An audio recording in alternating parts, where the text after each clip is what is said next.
Australia will not be hosting the COP31 climate conference in Adelaide after all, which comes as a surprise because we've been told for the last number of weeks that the Albanese government was, quote, fighting hard and in it to win it and had majority support. That was right up until today when Anthony Albanese announced that we would allow Turkey to host the summit next year. Here's Chris Bowen looking a little disappointed.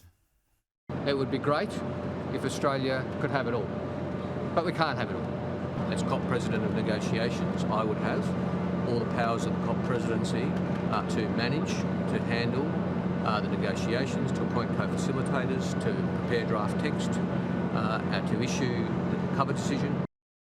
Now, overall, I think maybe Anthony Albanese might be kind of secretly pleased that we're not hosting this. If he'd really wanted it, I don't know why he wouldn't have gone to Brazil himself to get it pushed over the line.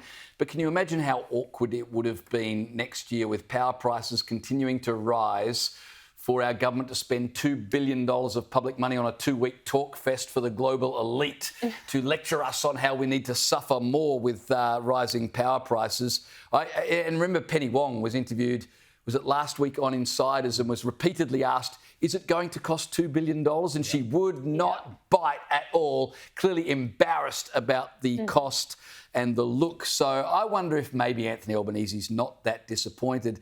But Chris Bowen, did you hear there he talked about how, but don't worry, it's not all bad news because Australia will have, I will have all the power in terms of facilitating the climate negotiations. So Chris Bowen still gets something out of it. He's like the kid that ran for school captain, but he only got like a junior prefect position. And now he's like, but don't worry, guys, it's actually a really important position. I'm going to have all the powers to negotiate, except negotiate us actually hosting the conference. So I may have failed, but every other power I have, I've got that power. I mean, come on. It's so embarrassing. But yes, for the good of Australia, it's good we did not get saddled into hosting this conference. I mean, the logistics of it alone were going to be a nightmare.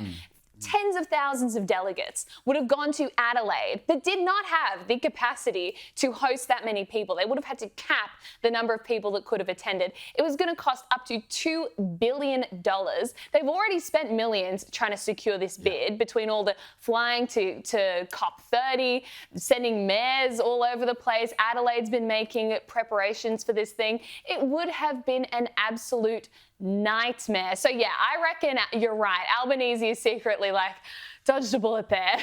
Yeah, I agree. This is a good fight to lose. I think these, for anyone who, for any normal punter who sort of thinks, yeah, I believe we should do something about climate change, the absolute worst possible advertisement for that is all these billionaires and government leaders flying all over the world, sometimes in private jets, to these big talk fests where they all clap each other on the back and tell everyone else what they have to do. And again, I say this as someone with a lot of my closest friends who are currently in Brazil, and I hope you're doing well.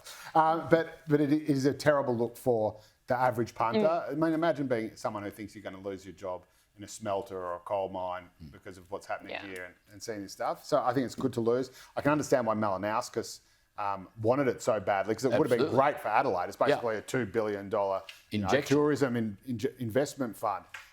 But for the government, like Bowen does get quite a bit of power. If he really does get this presidency, that is a sweet, sweet deal. And he also gets like a Turkish president to organise all the logistics, so he doesn't even have to worry about the paperwork. He can just swing in and do the. But even that is that not going to be a bad look for or an easy line of attack for Susan Lee? Power prices are going through the roof. The grid is unstable. And where's the energy minister?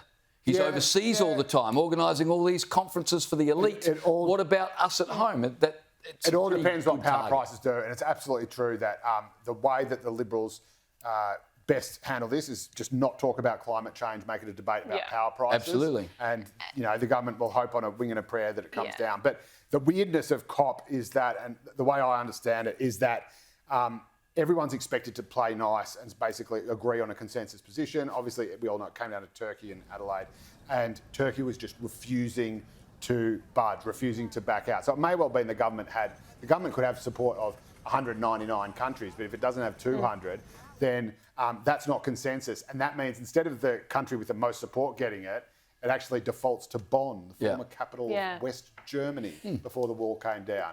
And so either way, even if Australia said, no, we're not going to roll over, we still wouldn't have got it.